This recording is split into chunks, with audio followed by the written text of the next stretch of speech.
Good day, we are with our special guest. Can you please introduce yourself? Hi, my name is Jude Silencio. I am a freelancer many years now. I don't know for how long, but apparently it's been a while. So I'm happy to be here. As we are all aware of the pandemic that hit us last 2020, a lot of people lost their work and their loved ones. We were all restricted as if we were caged in our own homes. It was a very difficult time for everyone. What were the struggles you experienced, especially that it was just a couple of months after you graduated? Did you lose your job or anything that is related to that? Well, going back to 2019, going to 2020, I was still a student, freshly graduated, but I also immediately applied for a job, a sales job, with I think, a pretty up there position. I was formerly an account executive, and after my job in the sales job, in between those years, I was actually in that position when the pandemic hit. And I think the hardest part for me was during the pandemic, we had to adjust to all these changes by the government in our society. I'm not a big technology type of guy, so when we did like selling online communication with our team, because I am a sales leader, I had to communicate with my sales team. I wasn't so good with the technology and how to communicate with them, so our sales would still boom even during a pandemic. So for me, that was one of the struggles that we have. However, as the pandemic was, very unfortunate to some that they lost their jobs, it was also an opportunity to some people who just started their businesses, and a lot of people became rich during the pandemic. I'm not one of those people. I'm not exactly a multi-millionaire, but it was a good opportunity for me, the pandemic. During those times, I actually discovered a lot of things, learned a lot of stuff, and now I'm here, living my best life. Since you're a freelancer, you don't actually have to leave your house. How do you stay healthy?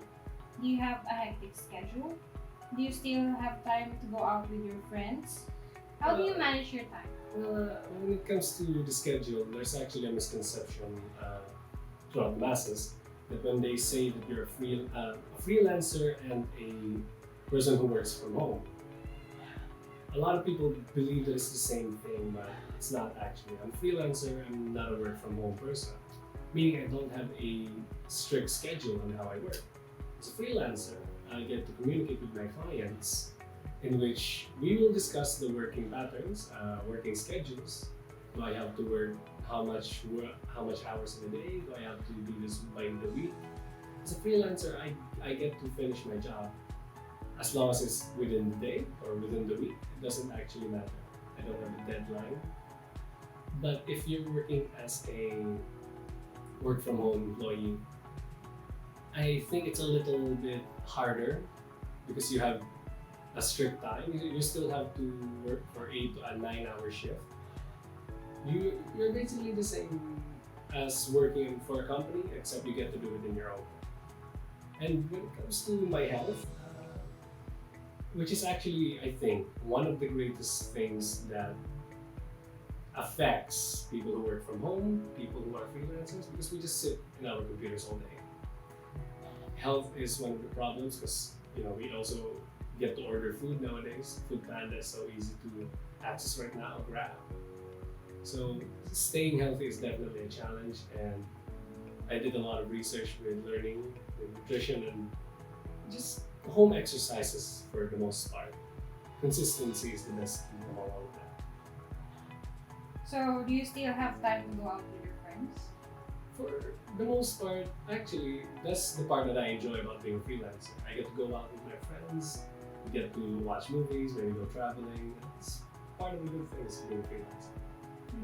So I didn't know that freelancer and working from home are two different things. Yes, very good. So that's a new learning. So you mentioned about home exercise. Can you share with us your experience? Well, with home exercises, I particularly don't go to the gym. I myself don't participate in going to a place with all this equipment. And when I started, I didn't have money to buy the equipment that I have now. But you don't actually need so much equipment when you're just starting. Because when you're just starting in physical fitness or you want to just exercise for the health, you don't need all this fancy equipment. You don't need to buy a barbell, you don't need to buy dumbbells or the pull-up bars. You have a floor, you start with the floor, just do a couple of push-ups, maybe 10 to 15 to 100 a day. You can do that with your floor. As I've said before, the key is majorly being consistent with your exercises. You have to do it every day, even if your body hurts. Because if you subscribe to a membership like a gym membership, and you don't go every day, you're basically just throwing money away. You go like one day and then you're not consistent with it. You maybe go once a week, twice a week. You're not getting the return on your investment for the gym membership. So after all this, you've designed your life the way it is now. Are you satisfied with how your life now? Well, getting here was the hard part because I've had a lot of jobs way before I started. Well, I mean, way before I graduated. I was already doing a couple of part-times. So with all of these experiences working, it feels so liberating. Finally, I have my own schedule. I get to do what I want anytime I want. Of course, not to hurt anybody or stuff like that. Just the things that I actually enjoy. I have all of these books. I can actually start reading them again. I can start reading books again. I get to catch up on my favorite maybe shows and movies, and most importantly, I get to study more on the topics that actually matter in life. Things that we've never learned in school. So to end this interview, what is your advice to those who want to start making a change in their life? So my advice for those who actually want to change something in their lives, one of the major keys if you actually want to change something in your life, as I've said before, one of the major things or keys is consistency.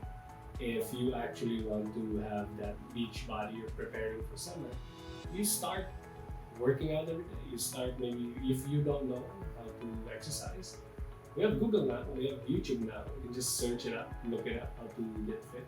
And then the rest of that is just nutrition. You learn what to eat and what not to eat. I mean, there's now actually no bad food. You can eat whatever you want. It's just a matter of when to eat it and when you're having too much of what you eat. Going back to the point, my biggest advice, so that's consistency. The next one is to educate yourself, because self-education will never fail you. You look up to people who you want to be. Maybe you want to be successful in a certain field. You want to be a good accountant. You want to be a good doctor. You want to be a millionaire, somebody out there. You learn from them. You look them up. What did they do? Educate yourself. So consistency, self-education, and definitely never give up. That's all. It's the three major things you need. That's what worked for me. So thank you for sharing your experiences with us. That was a very insightful interview. I hope you have learned from Mr. Silencio, and thank you for sharing your time with us. Happy to help. Call me anytime.